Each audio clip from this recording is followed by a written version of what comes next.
때는 1960년대 아폴로 11호가 달에 착륙하고 난 이후 과학자들은 외계 생명체에 대해 연구 프로젝트를 본격적으로 시작했던 시대였습니다. 당시 시대상은 사랑과 혁명, 평화주의가 시대의 곳곳에서 꽃을 피워서 그런지 이 시대 사람들은 외계인과 맞서 싸우는 이미지보다는 평등하게 악수하는 모습을 꿈꿨습니다. 그래서 언젠가 외계인을 만나는 날을 위해 반드시 해결해야 되는 문제점이 존재하였습니다. 바로 외계인과의 의사소통 문제였죠. 외계인과 어떻게 소통할 것인가에 대해서 과학자들은 예행 연습의 대상을 찾게 되었는데 그 대상으론 인간이 아니라 동물에게서 해답을 찾으려고 했습니다. 먼저 동물 후보로는 침팬지나 원숭이 같은 유인원이 제일 먼저 후보군에 올랐으나 최종 후보로는 다름 아닌 돌고래가 선정되었습니다. 돌고래는 인간보다 훨씬 더 큰 두뇌를 가지고 있으며 베네피질이 발달하여 인간과 의사소통도 할 수 있는 이유 때문이었죠. 그렇게 1963년 카리브해의 세인트 토머스 섬 해안가 하얀 2층 집에 돌핀하우스라는 연구시설이 세워지게 됩니다. 이곳에서 신경생리학자 존 릴리 주도하에 나사의 지원을 받으며 돌고래와 의사소통하는 실험이 시작하게 됩니다. 그리고 어느 날 돌핀하우스 실험에 한 여성이 자원하게 됩니다. 그녀의 이름은 마거릿 하우 로버트로 당시 20대 젊은 여성이었으며 무작정 돌고래가 있다는 이야기를 듣고 도움을 주러 자원을 했다고 하였습니다. 그때가 그녀와 돌고래 피터가 처음 만나게 되는 날이었습니다. 그곳에는 3마리의 돌고래가 있었지만 특히 그녀는 피터와 중점적으로 교감했고 열정적으로 영어 교육을 임했었죠. 그녀가 말할 때 피터가 듣도록 하고 피터가 소리를 낼 때 그녀가 듣는 방식이었습니다.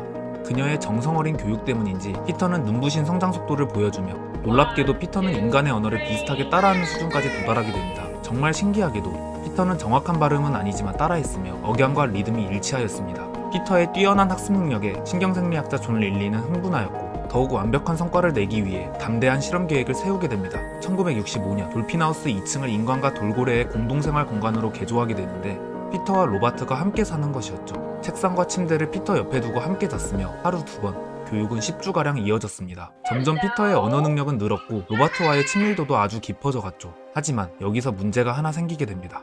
그녀의 교감이 깊어질수록 피터는 그녀의 신체에 흥미를 느끼기 시작하게 되는 것이었죠. 갓 어른이 된 돌고래의 성적 욕망이 고개를 들고 있었던 것이었습니다.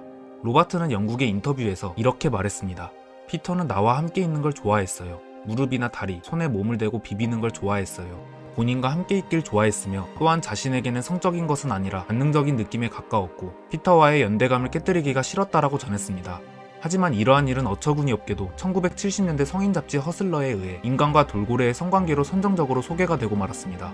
더군다나 릴리는 피터의 언어 실험 외에도 향정신성 약물 LSD가 두뇌에 미치는 영향의 연구에도 사로잡혀 있었는데 그는 그 연구 또한 동물 실험을 통해 변화를 알고자 했습니다. 로바트의 엄청난 반대 속에 릴리는 피터에게 LSD 주사제를 투입하기 시작합니다. 다행히 피터에게는 별다른 일은 일어나지 않았는데 이 사건을 계기로 나사의 지원도 끊기고 다른 연구진들이 떠나며 1966년 돌고래 실험은 완전히 종료되게 됩니다. 돌핀하우스는 폐쇄되어 피터는 미국 마이애미에 햇빛이 전혀 들지 않는 콘크리트 수조로 옮겨지고 말았습니다. 그리고 몇 주 지나고 나서 로바트는 릴리에게 충격적인 소식을 듣게 됩니다.